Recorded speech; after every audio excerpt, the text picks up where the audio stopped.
ब्रह्मचर्य से बड़ी कोई तपस्या नहीं है। देखो, यहां संकोच का त्याग होकर चर्चा हो रही। आप असत आचरण करने में संकोच करें, लेकिन असत आचरणों से कैसे बचा जाता है उन युक्तियों में संकोच मत मांगे। महादेव जी कहते हैं ब्रह्मचर्य अर्थात वीर्य धारण करना महान उत्कृष्ट तप है, भगवत प्रसन्नता का प्रधान हेतु है। इससे बढ़कर कोई तपश्चर्या तीनों लोकों में प्रसिद्ध नहीं है। जो ऊर्ध्वरेता अखंड ब्रह्मचारी है वो पुरुष नहीं, वो साक्षात भगवत स्वरूप महादेव है। इस मार्ग में कोई किसी भी संप्रदाय का हो, किसी भी परंपरा का हो, ब्रह्मचर्य की विशेष आवश्यकता है। जब तक आपके जीवन में ब्रह्मचर्य का संयम नहीं होगा तब तक आपको भगवदानंद की प्राप्ति हो ही नहीं सकती। ये जो हमारा अखंड भजन नहीं होता, जो हमारे हृदय में उत्साह नहीं बढ़ रहा भगवत प्राप्ति का, उसका कारण है ब्रह्मचर्य का नाश। जितना एक कामुक व्यक्ति अंधा होता है उससे बढ़कर कोई अंधा नहीं होता। नेत्र दोनों फूट जाए उसे अंधा नहीं कहते, उसको तो मार्ग नहीं दिखाई देगा। लेकिन जो कामुक पुरुष है, जो मदांध है, जो विषयों में अंधा, उससे ज्यादा अंधा कोई नहीं होता। लोक परलोक सब कुछ नष्ट कर लेता है।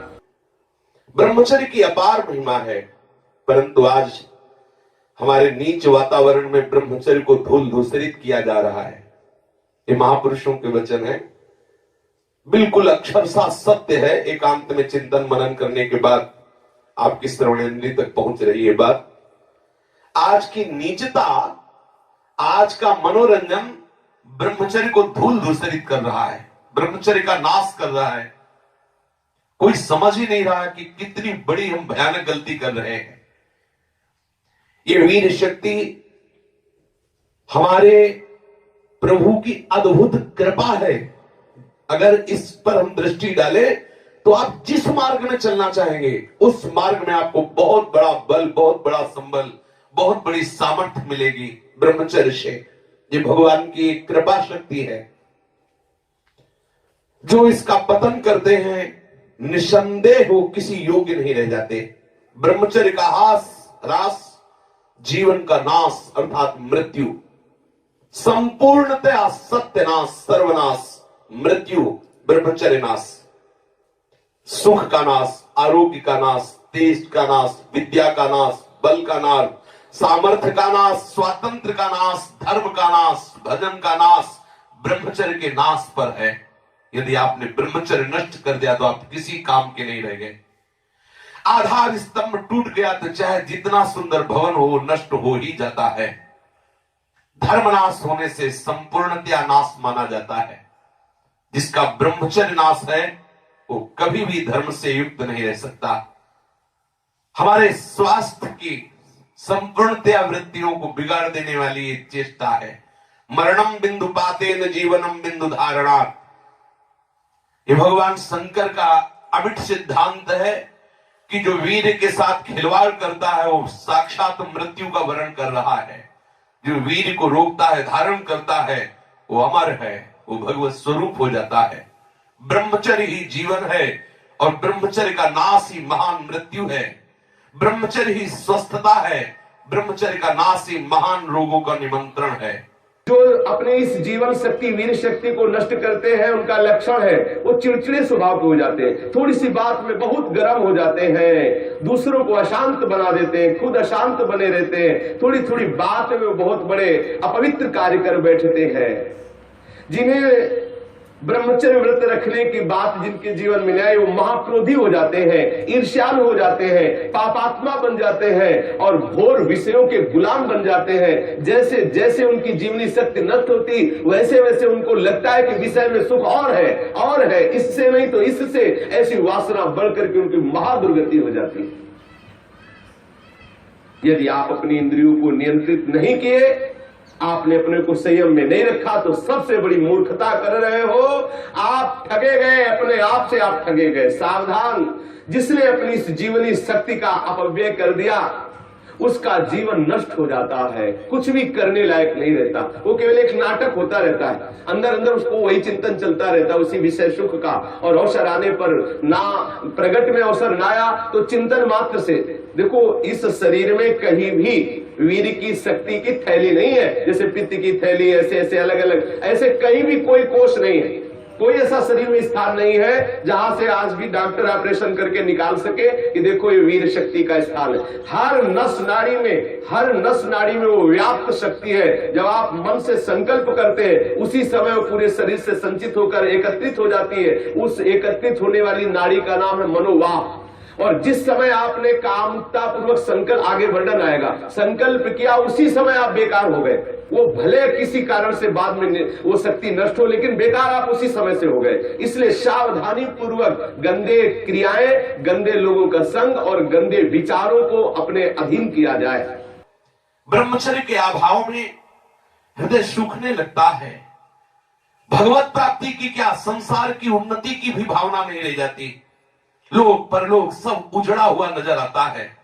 जो ब्रह्मचर्य छीण करता है उसकी स्मृति का नाश हो जाता है, नेत्रों में कम दिखाई देने लगता है और लघुशंका के साथ वीर शक्ति का स्खलन होने लगता है। वो जान नहीं पाता, उसकी जीवनी शक्ति नष्ट होने लगती है। वो बिना किसी कारण अशांत बना रहता है, लाखों चिंताएं उसके मन में डुलने लगती है, वो दुर्बल होने लगता है, बड़ा निद्राल का वो वशीभूत हो जाता है। जरा सा निद्रा रही, जरा में हम तो देखते हैं लोग बैठते ही सोने लगते हैं और मोटापा बढ़ जाता है, आलस्य बढ़ने लगता है, उदासी आने लगती है, हृदय में घबराहट पैदा होने लगती है, श्वास अवरोध होने लगता है, कष्ट से श्वास या श्वास तीव्र गति से चलने लगती है, यक्षमा हो जाता है, पृष्ठशूल रोग हो जाता है, कटिवात हो जाता है, शिरोवेदना बढ़ने लगती है, जोड़ों में दर्द होने लगता है, दुर्बल हो जाता है और निद्रा के समय उसका जो शक्ति है वो क्षीण होने लगती, बह जाती, उसको पता ही नहीं लगता। मानसिक अस्थिरता, विचार शक्ति की दुर्बलता, ये भयानक भयानक कमजोरियां उसके जीवन में प्रकट हो जाती है, जो इसे मनोरंजन समझता है। सावधान, अगर आप अशांति से हटकर शांति में जाना चाहते हो, दुख से बचकर महासुख का अनुभव करना चाहते हो, तो ब्रह्मचर्य पर दृष्टि दीजिए। ब्रह्मचर्य चारों पुरुषार्थों का, धर्म अर्थ काम का मूल है। ब्रह्मचर्य भोग और मोक्ष प्रदान करने वाला है। वीर अनंत अनमोल सिद्धि है। इसी वीर के बल से जिस देवता को चाहो तुम अधीन कर सकते हो, उसके नाश से तुम पूर्ण पतित नीच बन सकते हो। बिना ब्रह्मचर्य धारण किए हुए कोई पुरुष कदापि किसी भी श्रेष्ठ पद का अधिकार नहीं प्राप्त कर सकता। वीर भ्रष्ट पुरुष कदापि पवित्र नहीं, कदापि धर्मात्मा नहीं, कदापि महात्मा नहीं हो सकता। वो दंभ और पाखंड भले कर ले। बिना ब्रह्मचर्य के प्रत्यक्ष इंद्र भी तुच्छ है, पद दलित है। साधारण मनुष्यों की तो बात है क्या, परमार्थ के पथ पर या व्यवहार के पथ पर जिधर भी तुम जाना चाहते हो, अति आवश्यक है ब्रह्मचर्य। समस्त विद्याओं की सूक्ष्म रहस्य को प्रकाशित करने वाला ब्रह्मचर्य, समस्त वैभवों की सिद्धियों को प्रकाशित करने वाला ब्रह्मचर्य, समस्त सौभाग्य का उदय करने वाला ब्रह्मचर्य। ब्रह्मचर्य सर्वश्रेष्ठ मंत्र है, ब्रह्मचर्य सर्वश्रेष्ठ तपस्या है, ब्रह्मचर्य सर्वश्रेष्ठ बल है, स्वतंत्रता है, महान उन्नति है। ब्रह्मचर्य ही हमारी संपूर्ण सिद्धियों का एकमात्र बीज है, रहस्य है। जो साधक या जो गृहस्थ 20 वर्ष अगर गृहस्थ में जाना है तो 20 वर्ष तक किसी भी स्थिति में ब्रह्मचर्य नष्ट नहीं होना चाहिए। यदि ब्रह्मचर्य नष्ट करते हैं तो वो गृहस्थी के योग्य नहीं रह जाते। उनके घर में भ्रष्टाचार होता है, संतानें भी होती है तो वही होती है जो किसी योग्य नहीं रहते। शास्त्र के सिद्धांत से चलने वाले उपासक को, अर्थात भगवत प्राप्ति के मार्ग में चलने वाले उपासक को चाहिए, अगर वो गृहस्थ है तो जब ब्याह हो उसी के बाद शास्त्र मर्यादा से ब्रह्मचर्य खंडित करे, ये उसका उपासना का स्वरूप ही माना जाएगा। लेकिन यदि वैरागी है, भगवत मार्ग का पथिक है, तो अष्ट मैथुनों से बचे। गृहस्थ हो तो उचित संतानोत्पत्ति के लिए भगवत प्रार्थना से युक्त होकर, हे करुणा निधान, मैं आपकी आज्ञा का पालन करने के लिए अपने ब्रह्मचर्य को क्षीण करता हूँ। आपकी कृपा प्रसाद से मैं आपकी प्राप्ति के लिए गृहस्थ धर्म रूपी पूजा आपको स्वीकार करने के लिए प्रार्थना करता हूँ। प्रभु, ये पूजा है, आप स्वीकार कीजिए। वो गृहस्थ धन्य है जो ब्रह्मचर्य पूर्वक संतानोत्पत्ति की क्रिया करके भगवान की आराधना करता है। जो विरक्त संपूर्ण रूप से ब्रह्मचर्य है उसको विशेष साधना नहीं करनी पड़ती, अपने आप भगवती स्मृति अखंड होने लगती है, क्योंकि महाआनंद स्वरूप ब्रह्मचर्य है। महाआनंद, आप सोच भी नहीं सकते कि ब्रह्मचारी को कितना आनंद होता है। जो ब्रह्मचर्य धारण करता है उससे अपार आनंद, अपार सुख प्राप्त होता है। सभी सुखों में सर्वाधिक नष्ट करने वाला सुख एक काम सुख है, सबसे ज्यादा पतन करने वाला यह सुख है, सबसे ज्यादा नाश करने वाला सुख है। इसलिए सावधान, विषय सुख के लिए आप अपने ऐसे अमूल्य जीवन को नष्ट मत कीजिए। पहले जो गृहस्थ जन होते थे ब्रह्मचर्य, 25 वर्ष तक तो सब कोई ब्रह्मचर्य रहता था, चाहे वो गृहस्थ हो, चाहे वो विरक्त में जाना हो, चाहे वो जिस मार्ग में जाना हो। 25 वर्ष तक तो सबकी नींव ब्रह्मचर्य से युक्त होती है। अब 25 वर्ष तक तो हजारों दुर्गति हो जाती है, क्योंकि ऐसे ऐसे साधन चल चुके हैं, ऐसा कुसंग हो चुका है, वो दृश्य देख देख करके उनकी भावनाएं दूषित हो गई, वो अपने को नष्ट कर लेते हैं। फिर क्या रह गया जीवन? ये अमूल्य मनुष्य जीवन किस काम का रह गया? जब 10 वर्ष ब्रह्मचर्य रहकर भगवत भजन करके संतान उत्पत्ति करते थे तो उन माताओं के गर्भ से कोई भगवत प्राप्त करने वाले साधक पैदा होते थे, या कोई महावीर पैदा होते थे जो देश की रक्षा के लिए अपने प्राणों को समर्पित कर देते, जो समाज को सुख पहुंचाने वाले ऐसे बालक पैदा होते थे। ब्रह्मचर्य के बिना पूर्ण, चाहे गृहस्थ हो चाहे विरक्त हो, कोई भी हो, वो पूर्ण पशु जीवन है, पूर्ण पशु जीवन है। सांसारिक व्यक्ति बनकर के मत अपने जीवन को नष्ट करो, आप अपने हाथों से अपना नाश कर रहे हो। ध्यान रखो, ये गलती जो तुम कर रहे हो ये आपको दोबारा मनुष्य जीवन मिलने वाला नहीं है। ऐसी गलती करके तुम्हें बहुत पछताना पड़ेगा। मौज मस्ती, लोग काहे की मौज मस्ती? धर्म मर्यादा का नाश करके, गुरुजनों की बनाई हुई शास्त्र मर्यादा का नाश करके तुम सुख प्राप्त कर सकते हो। कुछ समय मिला कर लो, जो करना है। ऐसे भयानक रोग पैदा होंगे कि मरोगे, कोई पानी देने वाला नहीं मिलेगा। ये सब नाटक भूल जाएगा। इसलिए शास्त्र और गुरु की बनाई हुई मर्यादा के अनुसार चलो, तो ही संसार में भी तुम सुख का अनुभव, जहां नहीं है सुख वहां भी अनुभव कर सकते हो, यदि शास्त्र और गुरु की मर्यादा से युक्त रहोगे, उनके बनाए हुए विधान के अनुसार चलोगे। ये जो आजकल सब चल रहा है ना, ये बहुत हानिकारक है। जिसके जीवन में छोड़ दो, जो जिनका ब्याह हो गया वो अपने पति को छोड़ करके दूसरे पतियों के, पुरुषों की तरफ कामुक दृष्टि से देखती है, जानते हैं उनकी क्या दुर्गति होती है? हाँ, पति वंचक परपति रति करई, नौरो नरक कल्प शत परई, और विधवा होए पाए तरुणाई, अगला जन्म होगा और वैधव्य को प्राप्त हो जाएगी। जो पुरुष अपनी पत्नी का त्याग करके पर स्त्री से गमन करता है तो नरक में जाकर के उसको तपाए हुए लोहे की लाल लाल ऐसे स्त्री आकृति से उसे हजारों वर्षों तक चिपकाया जाता है और जलता रहता है। वहां मरना तो है नहीं। ऐसा मत सोचो कोई देख नहीं रहा। जैसी थरिवंश नरक गति दुर्भर यम द्वारे कटियत नख छीके, वहां ऐसा हिसाब है कि कहां छीका, किस लिए छीका, और आपकी नाक काट दी जाएगी। मतलब वहां उंगली उठाने पर आपको दंड है। किस लिए उठाया, किसको उठाया, किस कारण से उठाया, किस समय में उठाया, एक एक वस्तु का हिसाब है। आप समझते हो मुझे कौन देख रहा है, क्या जान रहा है, मौज मस्ती ले लो। कुछ समय दिया गया आपको, ये मनुष्य जीवन कुछ समय दिया गया। आप चाहे जो कर लो, चाहे जितना दुराचार कर लो, या सदाचार करके श्री कृष्ण को रिझा लो, या दुराचार करके नरक की यात्रा कर लो। बहुत सावधान। यहां वर्णन कर रहे हैं महापुरुष जन कि जो जीवन में ब्रह्मचर्य शक्ति है, जिसे शुक्र कहते हैं, जिसे वीर शक्ति कहते हैं, इसका जो नाश करता है वो भयानक रोगों से ग्रसित हो जाता है। इसका एक नियम है, गृहस्थ धर्म का नियम है। इस पर हमारे शास्त्रों में सब वर्णन, इसीलिए सत्संग करना चाहिए। अब क्या है, आज मनोरंजन, लोगों को रिझाना, वक्ताओं को पसंद आ गया है और जो श्रोता है उनको वही पसंद आता है। थोड़ी देर चटकीली बातें की, संगीत बजा, नाचे कूदे, घर गए, बोले कथा सुन के आए हैं। कथा का तात्पर्य, सत्संग का तात्पर्य आपका कुसंग का त्याग हो जाए। आप जो दुर्गुण दुराचार प्रवृत्तियों में रत है उनका त्याग हो जाए, उससे सत्संग। मानो सत्संग सुन के आए तो आपको थोड़ी देर तो खो जाना चाहिए। दूसरे को अपने आप पता लगे कि ये सत्संग सुन के आ रहा है, खो गया।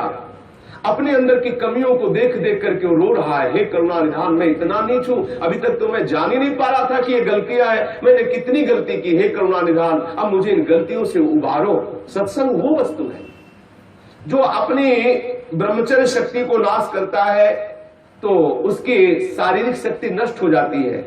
चेहरा पीला होने लगता है, चेहरे में झुर्रियां पड़ने लगती हैं, नेत्रों की शक्ति जाती रहती है, नेत्रों के आसपास नीली नीली रेखाएं प्रकट हो जाती है, आंखें धस जाती हैं और चेहरे में वो कांति नहीं रह जाती, अर्थात कांतिहीनता आ जाती है, याददाश्त नष्ट हो जाती है।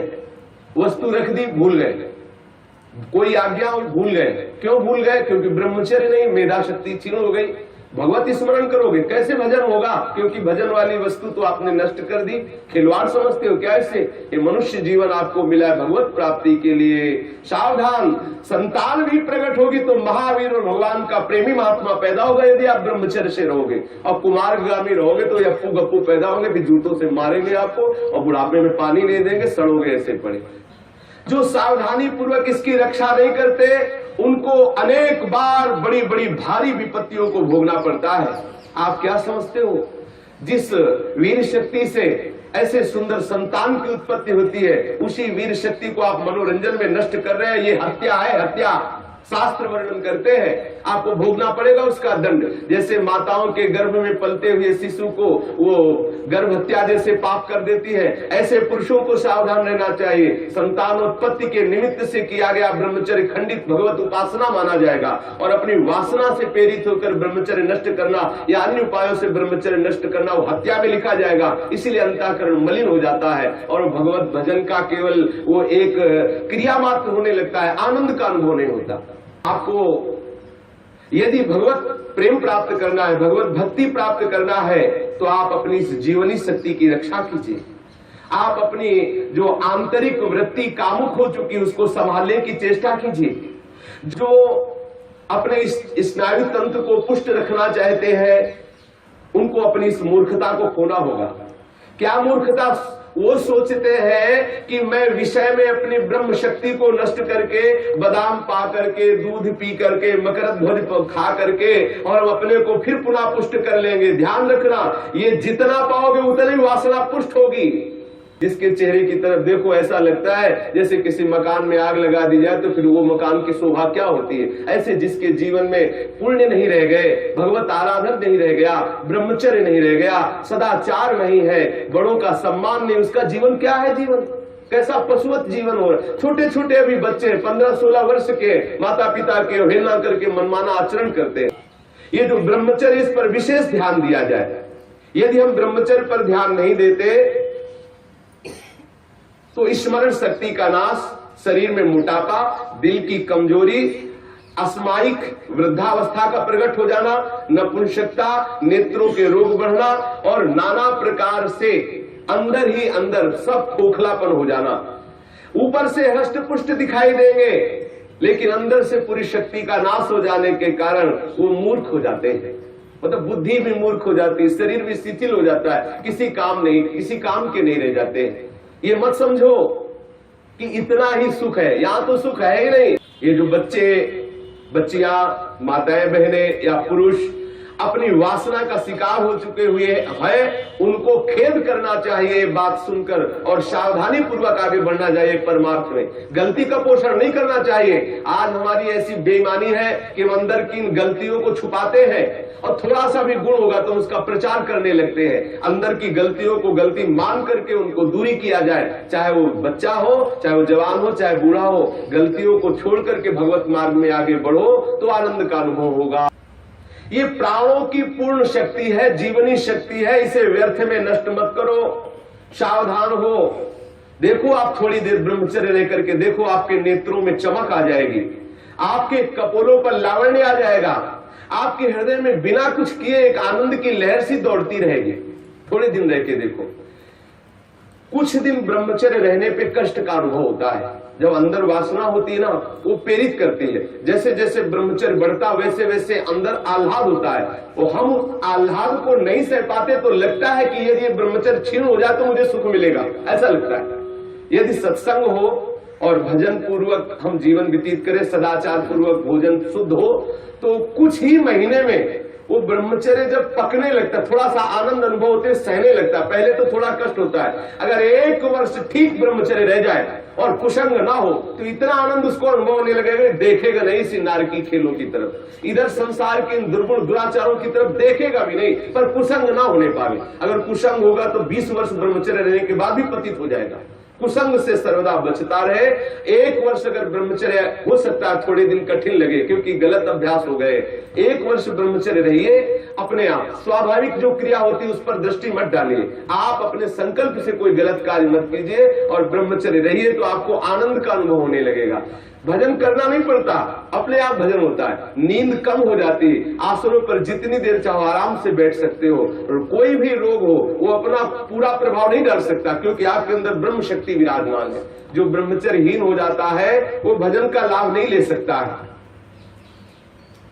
मन, प्राण तथा ये ब्रह्मचर्य, ये तीनों एक ही है।